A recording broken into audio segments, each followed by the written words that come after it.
Hello, welcome again to our program, Digital Slide Review and Sign Out. I'm Dr. Lewis Nossel, Professor of Pathology at the University of Oklahoma Health Sciences Center, and our program is part of the Digital Anatomic Pathology Academy, a joint venture with the Digital Pathology Association and our good friends at Path Presenter. So let me introduce our case for today.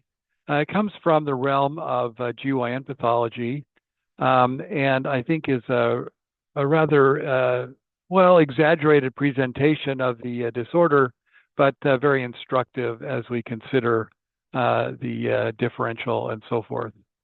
So the patient is a 35-year-old pregnant woman who presents with a boggy, somewhat polypoid, thickened appearance to her cervix on her prenatal exam. And in fact, colposcopically, this has a very interesting appearance.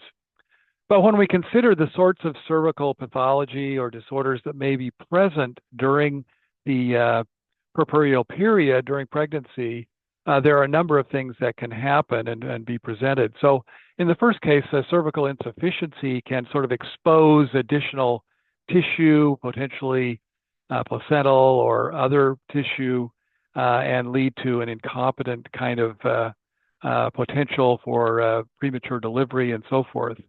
Additionally, the placenta can at times present in a previa location, and sometimes little portions of decidual tissue or placental tissue, villi and so forth, can protrude through the cervical os. In the unfortunate case that you actually have the implantation occurring down low in the cervix, especially early on when the diagnosis of pregnancy may be a little bit less certain, this can present a mass-like lesion as well.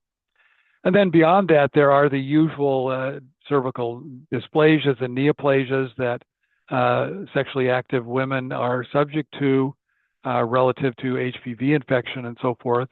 And then also cervical polyps, various cystic dilatation of the endocervical glands and so forth, as well as just an ectropion and chronic cervicitis that can occasionally be very florid and almost present in a mass-like fashion, particularly if you get a high degree of lymphocytic response that forms a degree of a mass-type lesion. So in our patient, this had the appearance somewhat of a polypoid structure, but really kind of a thickened, very exaggerated appearance. You can see these glistening surfaces, somewhat grape-like, and you can see how this could mimic, villus structures and so forth in a pregnant patient. You see some of the dilated spaces here and variable kind of squamous versus glandular type of glistening mucosal surfaces.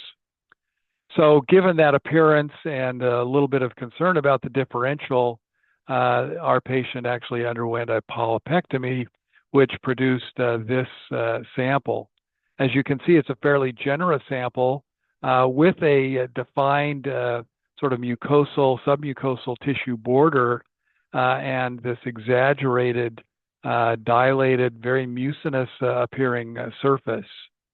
As we look more closely at this, let's first highlight that we have some sort of normal or more normal endocervical glands down deeper here in the tissues. Very vascular, as would be expected in a patient carrying a pregnancy.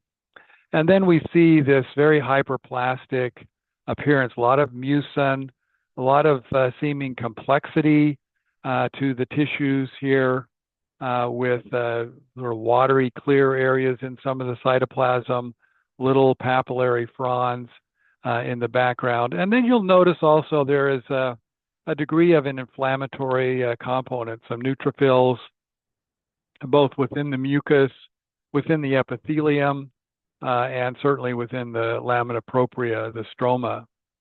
This is a very characteristic appearance for this entity in terms of the microscopic components that are here. What's not particularly characteristic is the florid degree to which this involves really quite an extensive region of the cervical tissues. But as we look at this throughout, you can see these same features. Cytologically, as we look at these cells, you can see that they're really quite banal. They're quite simple appearing, nice round nuclei, a little bit of clearing and reactive kind of changes, variability, ample pink cytoplasm, and obviously this mucinous appearance in some of the cells. Here again, you see this very nice inflammatory component to the cells. So based on this appearance, based on the patient's pregnancy, we made a diagnosis of microglandular hyperplasia, a very florid example, but a very benign condition. So this is usually not a diagnostic problem, usually is not even a clinically pertinent problem, because it usually presents as just a localized change that is relatively inobtrusive clinically, and is often associated with these settings where we have some sort of a shift going on in the hormonal milieu within the patient. And that can be related to pregnancy, related to use of birth control pills, related to the completion of pregnancy with the hormonal shifts associated with that, or later on in life with the hormonal replacement therapy. So in the absence of any of these identifiable factors, you might consider other diagnoses, but in the presence of one or more of these sort of settings, the features that we've described are virtually pathognomonic of microglandular hyperplasia. The differential, of course, can include endocervical adenocarcinoma, which can occasionally have a mucinous appearance, and a lower grade tumor certainly could appear somewhat similar to this, but usually has more nuclear atypia, has mitotic figures, has areas of invasive or solid growth, and potentially stromal reaction.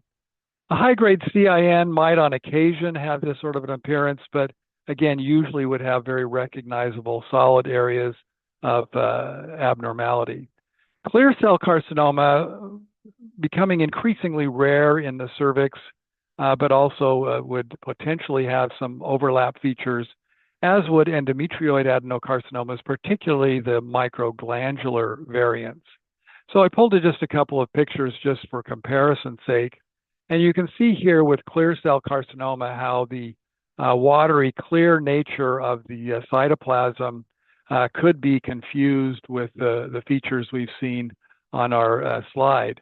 However, note the absence of neutrophils, absence of really abundant mucin, and in this situation, the more characteristic nuclear pleomorphism, nuclear abnormalities, and the very prominent cytoplasmic membranes associated with this lesion.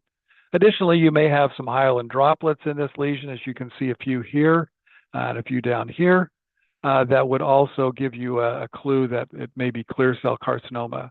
Clear cell carcinoma also will tend to have a somewhat hyalinized vascular stroma that may be very prominent, almost amyloid-like, but not uniformly present in all cases or in all fields.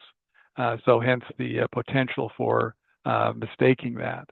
In the case of endometrioid adenocarcinoma in the microglandular variant, this is a lesion that may have some associated squamous differentiation, may have some associated sort of inflammatory cells here within the mucin, as you can see here.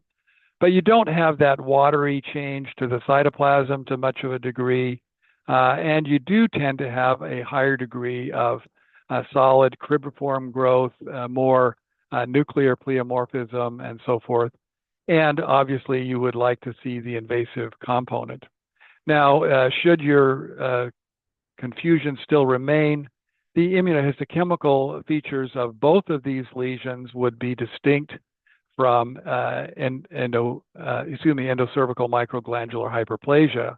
In the case of clear cell carcinoma, you may see nice positivity with napsin A that would be helpful in that situation. In the case of endometrioid adenocarcinoma, you should see more markers of endometrioid adenocarcinoma with strong staining with features like vimentin and so forth that could give you a clue that you're not just dealing with an endocervical process.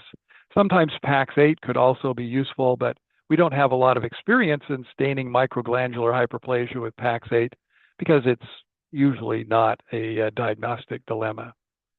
So they're a nice little summary. Our final diagnosis today, microglandular hyperplasia of the cervix, a benign condition, but in this case, certainly a very florid example in a pregnant patient. Well, we hope you enjoyed that brief discussion of a common and yet unusual presentation of a common disorder in a very florid form. Perhaps will help you to be cognizant of such cases that may try to confuse or cause you to stumble in the future.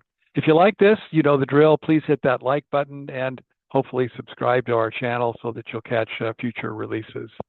So until next time, thanks so much for joining me.